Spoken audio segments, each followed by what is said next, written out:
നമ്മുടെ സ്കൂൾ തുടങ്ങിയിട്ട് ആകെ ഒരു ദിവസം ആയിട്ടേ ഉള്ളൂ അല്ലേ? അപ്പോഴേക്ക് നമ്മുടെ അക്കാഡമിക് കലണ്ടറും അതേപോലെ തന്നെ നിങ്ങളുടെ ഓണം എക്സാമിൻ്റെ, ക്രിസ്മസ് എക്സാമിൻ്റെ, പിന്നെ നമ്മുടെ ഹയർ സെക്കൻഡറിയിലുള്ള മക്കളുടെ മോഡല്, പ്രാക്ടിക്കല്, പബ്ലിക് എക്സാമിൻ്റെ ഒക്കെ ഡേറ്റ് വന്നിട്ടുണ്ട്. ഓക്കെ, അപ്പം ഇതിൽ നിന്ന് നമുക്ക് മനസ്സിലാവുന്നത് എന്താണെന്ന് വെച്ചാൽ നമ്മൾ പ്രോപ്പറായിട്ട് പ്ലാൻ ചെയ്ത് പഠിച്ച് തുടങ്ങിയെങ്കിൽ മാത്രമേ നമുക്ക് നല്ല രീതിയിൽ, മിസ് പറയണത് നല്ല രീതിയിൽ ടെൻഷൻ ഇല്ലാതെ നിങ്ങളുടെ ഓണം എക്സാമിൻ്റെ ആയാലും ചാപ്റ്റേഴ്സ് ഒക്കെ കംപ്ലീറ്റ് ചെയ്ത് നിങ്ങൾക്ക് റിവിഷൻ ഒക്കെ ചെയ്ത് നിങ്ങൾക്ക് നല്ല കോൺഫിഡൻസോട് കൂടി എക്സാം എഴുതാൻ പറ്റുള്ളൂ. കാരണം ഈ ഒരു ഡേറ്റ് നിങ്ങൾ നോക്കിക്കഴിഞ്ഞാൽ ഓഗസ്റ്റ് 21 നിങ്ങളുടെ ഓണം അവധിക്ക് വേണ്ടി സ്കൂൾ അടയ്ക്കുകയാണ്. അപ്പോൾ നിങ്ങളുടെ ഓഗസ്റ്റ് 10 മുതൽ എന്ത് ചെയ്യാണ്? നിങ്ങളുടെ എക്സാം തുടങ്ങുകയാണ്, ഓണപരീക്ഷയുടെ എക്സാം തുടങ്ങുകയാണ്. അപ്പോൾ ഇന്നിപ്പം ജൂൺ നമുക്ക് കംപ്ലീറ്റ് കിട്ടുന്നു എന്ന് കരുതാം. ജൂൺ, ജൂലൈ, ഓഗസ്റ്റ് 10 കൂടി നിങ്ങളുടെ ഓണപരീക്ഷയുടെ എക്സാം സ്റ്റാർട്ട് ചെയ്യുന്നു എന്ന് പറയുമ്പം ഒരു ഓഗസ്റ്റ് 1 കൂടി നമ്മൾ റിവിഷൻ ചെയ്യണ്ടേ? അപ്പം കറക്റ്റ് പറഞ്ഞാൽ 2 മാസമാണ് എൻ്റെ മക്കളുടെ മുന്നിലുള്ളത്. ഈ 2 മാസം കൊണ്ട് ഓണം എക്സാമിൻ്റെ സിലബസ് നമ്മൾ കംപ്ലീറ്റ് ചെയ്യണം. ഓക്കെ, അതിനുശേഷം നിങ്ങളുടെ വെക്കേഷനൊക്കെ കഴിഞ്ഞ് ഓഗസ്റ്റ് 31 കൂടിയായിരിക്കും നിങ്ങളുടെ വെക്കേഷൻ കഴിയുന്നത്. പിന്നെ സെപ്റ്റംബറിലാണ് നിങ്ങൾ വരുന്നത്. September, October, November. കാരണം ഡിസംബർ 10 കൂടി ക്രിസ്മസ് എക്സാം തുടങ്ങുകയാണ്. അപ്പോൾ ഒരു ഡിസംബർ 1 മുതലെങ്കിലും റിവിഷൻ ചെയ്യണ്ടേ? അപ്പോൾ നിങ്ങൾക്ക് ഇനി 3 മാസമാണ് നിങ്ങളുടെ ക്രിസ്മസ് എക്സാമിന്, ഓണം വെക്കേഷന് ശേഷം ക്രിസ്മസ് എക്സാമിന് 3 മാസമാണുള്ളത്. അത് കഴിഞ്ഞിട്ട് നമ്മുടെ പ്ലസ് ടുക്കാരെ അല്ല ഹയർ സെക്കൻഡറിക്കാരെ സംബന്ധിച്ചിടത്തോളം ജനുവരി 20 മുതൽ അവരുടെ പ്രാക്ടിക്കല്, പിന്നെ മോഡല്, പിന്നെ നമ്മുടെ പബ്ലിക്കും തുടങ്ങുകയാണ്. അതായത് നിങ്ങളുടെ 10ാം ക്ലാസ്സുകാരും അതുപോലെ തന്നെ ഹയർ സെക്കൻഡറിക്കാരെ സംബന്ധിച്ചിടത്തോളം ഡിസംബറിനുള്ളിൽ സിലബസ് തീർക്കണം. ബാക്കിയുള്ള മക്കളാണെന്നുണ്ടെങ്കിൽ നിങ്ങൾക്ക് മാർച്ച് വരെ സമയമുണ്ട്. അതായത് 1ാം ക്ലാസ് മുതൽ 9ാം ക്ലാസ് വരെയൊക്കെ ഉള്ളവരാണെന്നുണ്ടെങ്കിൽ കുഴപ്പമില്ല. പക്ഷേ SSLC അതേപോലെ തന്നെ ഹയർ സെക്കൻഡറിയിലുള്ള മക്കൾ, പ്രത്യേകിച്ച് ഹയർ സെക്കൻഡറി മക്കളാണെന്നുണ്ടെങ്കിൽ നിങ്ങൾ ഡിസംബറോട് കൂടി സിലബസും കംപ്ലീറ്റ് ചെയ്ത് ജനുവരിയിൽ നിങ്ങളുടെ പ്രാക്ടിക്കൽ, മോഡൽ, പിന്നെ കാര്യങ്ങൾക്ക് വേണ്ടി നിങ്ങൾ സമയം കൊടുക്കേണ്ടി വരും. അതുപോലെ തന്നെയാണ് SSLCക്ക് മോഡൽ പരീക്ഷയുണ്ട് ഫെബ്രുവരിയിൽ. അപ്പോൾ നമ്മളെ സംബന്ധിച്ചിടത്തോളം സമയം എന്ന് പറയുന്ന സാധനം വളരെ ലിമിറ്റഡ് ആണ്. അപ്പോൾ ഈ കുറച്ച് സമയമൊക്കെ പറഞ്ഞ് പക്ഷേ തുടക്കത്തിൽ തന്നെ ഞങ്ങളെ പേടിപ്പിക്കുകയാണോ? അല്ല, എൻ്റെ കുട്ടികൾ എക്സാമിൻ്റെ സമയമാവുന്ന സമയത്ത് പേടിയാവാതെ, ടെൻഷൻ ആവാതെ, സ്ട്രെസ് ആവാതെ പഠിക്കാനുള്ള കാര്യങ്ങളാണ് മിസ് പറഞ്ഞിരുന്നത്. അപ്പോൾ നിങ്ങളെ കൊണ്ട് പറ്റാത്ത കാര്യമാണോ ഇത്? ഒരിക്കലും അല്ല മക്കളെ. നിങ്ങൾ സ്ട്രക്ചേർഡ് ആയിട്ട്, പ്ലാൻഡ് ആയിട്ട് എൻ്റെ കുട്ടികൾ പഠിക്കുകയാണെന്നുണ്ടെങ്കിൽ നിങ്ങൾക്ക് ടോപ്പേഴ്സ് ആവാൻ വേണ്ടി പറ്റും. അപ്പോൾ അതിൻ്റെ ഏറ്റവും വലിയ എക്സാമ്പിളാണ് നമ്മുടെ എക്സാമിൻ്റെ നമ്മുടെ ബാച്ചിൽ പഠിച്ചിട്ടുള്ളത്. നിങ്ങൾ ഇപ്പോൾ നോക്കിക്കഴിഞ്ഞാൽ നമ്മുടെ ഉയരേ ബാച്ച്, നമ്മുടെ +2 ബാച്ചിൽ ഫുൾ മാർക്ക് വാങ്ങിച്ച ആൾക്കാരാണ്. നിങ്ങൾ നോക്കിക്കേ, 1 മാർക്ക് പോലും പോവാതെ 1200 വാങ്ങിച്ച ആൾക്കാരാണ് ഇവർ. അപ്പോൾ നിങ്ങൾ ചോദിക്കും ഈ 2 ആൾക്കാർ മാത്രമോ? അല്ല, ഇവിടെ നിങ്ങൾക്ക് റിസൾട്ട് കാണാം.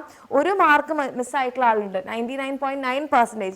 2 മാർക്ക് മിസ്സായിട്ടുള്ള ആൾക്കാരുണ്ട്, 3 മാർക്ക് മാത്രം പോയിട്ടുള്ള ആൾക്കാരുണ്ട്. ഇതൊക്കെ 3 മാർക്ക് പോയിട്ടുള്ള ആൾക്കാർ, ഇത് 4 മാർക്ക് പോയ ആൾക്കാർ, 5 മാർക്ക്, അങ്ങനെ നമ്മുടെ 90%-ന് മുകളിൽ മാർക്സ് കിട്ടിയ ആൾക്കാരുണ്ട്. ഇതും പോയി കഴിഞ്ഞ് കഴിഞ്ഞാൽ ഇതിരുടെ എണ്ണം കൂടില്ല. ഇനി നമ്മുടെ അഗ്നി ബാച്ചിൻ്റെ +1 റിസൾട്ട് എടുത്തു കഴിഞ്ഞാൽ 25 സ്റ്റേറ്റ് ടോപ്പേഴ്സ് ആണ് 520 മാർക്സ് വാങ്ങിയിട്ടുള്ളത്. ഓക്കെ, അപ്പോൾ ഇത്രയും റിസൾട്ട് ഒരു ബാച്ചിൽ നിന്ന് ഉണ്ടായിട്ടുണ്ടെങ്കിൽ അതിൻ്റെ അർത്ഥം എന്താണ്?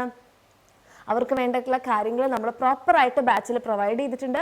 അവർ അതിനേക്കാൾ നന്നായിട്ട് അതിന് വേണ്ടിയിട്ട് ഹാർഡ് വർക്ക് ചെയ്തിട്ടുണ്ട്, ക്വസ്റ്റ്യൻസ് പ്രാക്ടീസ് ചെയ്തിട്ടുണ്ട്, റിവിഷൻ സ്റ്റാർട്ട് ചെയ്തിട്ടുണ്ട്. ഈ മക്കളുടെ എല്ലാം ഒരു കോമൺ ആയിട്ടുള്ള ഒരു ഫാക്ടർ എടുത്ത് നോക്കിക്കഴിഞ്ഞാൽ തന്നെ നിങ്ങൾക്ക് ഉറപ്പിക്കാൻ വേണ്ടിയിട്ട് പറ്റും. അതായത് ഇവരെല്ലാവരും നേരത്തെ സ്റ്റാർട്ട് ചെയ്തിട്ടുണ്ട്. കാരണം നേരത്തെ സ്റ്റാർട്ട് ചെയ്തെങ്കിലേ നമുക്ക് നല്ല സ്ട്രക്ചേർഡ് ആയിട്ട് പ്ലാൻ ചെയ്ത് സമയത്തോടു കൂടി പഠിക്കാൻ പറ്റുള്ളൂ.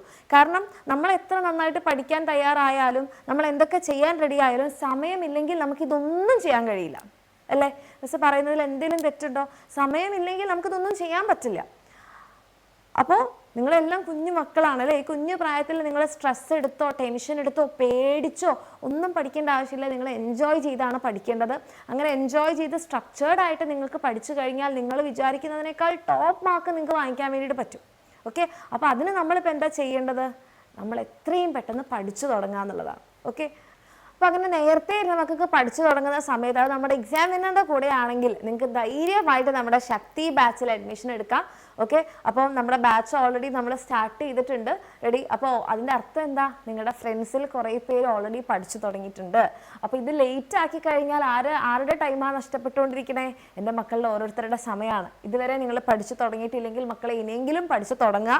നിങ്ങൾക്ക് നമ്മുടെ ശക്തി ബാച്ചിൽ ടോപ്പിക് വൈസ് ക്ലാസ്സുകൾ ഉണ്ടാവും, നോട്ട്സ് ഉണ്ടാവും, ലെറ്റസ് എസ്എസിൻ്റെ വീഡിയോ സൊല്യൂഷൻ ഉണ്ടാവും, പ്രീവിയസ് ഇയർ ക്വസ്റ്റ്യൻസിൻ്റെ video solution, chapter wise worksheet, chapter wise exam, ഇതെല്ലാം ഉണ്ട്. പക്ഷെ ഇതെല്ലാം ചെയ്യണമെന്നുണ്ടെങ്കിൽ നമുക്ക് എന്ത് വേണം? വേണം? സമയം വേണം. ആ സമയം നിങ്ങൾ നേരത്തെ സ്റ്റാർട്ട് ചെയ്താലേ നിങ്ങൾക്ക് കിട്ടുള്ളൂ. ഓക്കെ, അപ്പോൾ നേരത്തെ പഠിച്ചു തുടങ്ങിയിട്ടില്ലെങ്കിൽ ഇതെല്ലാം നമുക്ക് എന്താണ് ചെയ്യാൻ പറ്റിയിട്ടില്ലല്ലോ എന്നുള്ള റിഗ്രറ്റ് ആവും. ലാസ്റ്റ് ടെൻഷൻ അടിച്ച് പഠിക്കേണ്ട വരും, സ്ട്രെസ് എടുത്ത് പഠിക്കേണ്ടി വരും. അതിൻ്റെ ഒന്നും ആവശ്യമില്ല. എൻ്റെ മക്കൾക്ക് എല്ലാവർക്കും സമയമുണ്ട്. ഇപ്പോൾ ആ സമയം ഏറ്റവും ബെസ്റ്റായിട്ട് യൂസ് ചെയ്യുക എന്നുള്ളതാണ് നമ്മുടെ ബുദ്ധിപരമായിട്ടുള്ളൊരു കാര്യം. ഓക്കെ, നമുക്കൊരു കാര്യം കിട്ടുമ്പോൾ അത് ഏറ്റവും ബെസ്റ്റായിട്ട് ചെയ്യാൻ നോക്കുക. അപ്പോൾ അങ്ങനെ എൻ്റെ മക്കൾക്ക് പഠിക്കാൻ ആഗ്രഹം ഉണ്ടെങ്കിൽ 2990 ആണ് നമ്മുടെ കംപ്ലീറ്റ് ഒരു വർഷത്തെ ഫീ ആണ്. കംപ്ലീറ്റ് കാര്യങ്ങൾ നിങ്ങൾക്ക് കിട്ടുന്നുണ്ടാകും. അടിപൊളിയായിട്ട് പഠിക്കുക. നമ്മുടെ ബാച്ചിൽ ഇതേ ഈ ഒരു നമ്പറിൽ നിങ്ങൾക്ക് വാട്സാപ്പ് ചെയ്യാം അല്ലെങ്കിൽ കോൾ ചെയ്യാം. പഠിച്ചു തുടങ്ങാം, ബാച്ചിൽ അഡ്മിഷൻ എടുക്കാം. ഓക്കെ, അങ്ങനെയാണെന്നുണ്ടെങ്കിൽ ടെൻഷൻ ഫ്രീ ആയിട്ട് ഓണം എക്സാമോ ക്രിസ്മസ് എക്സാമോ എപ്പോൾ വേണേൽ വന്നോട്ടെ, നമ്മൾ പഠിച്ചു തുടങ്ങിയിട്ടുണ്ടാവും. ഓക്കെ.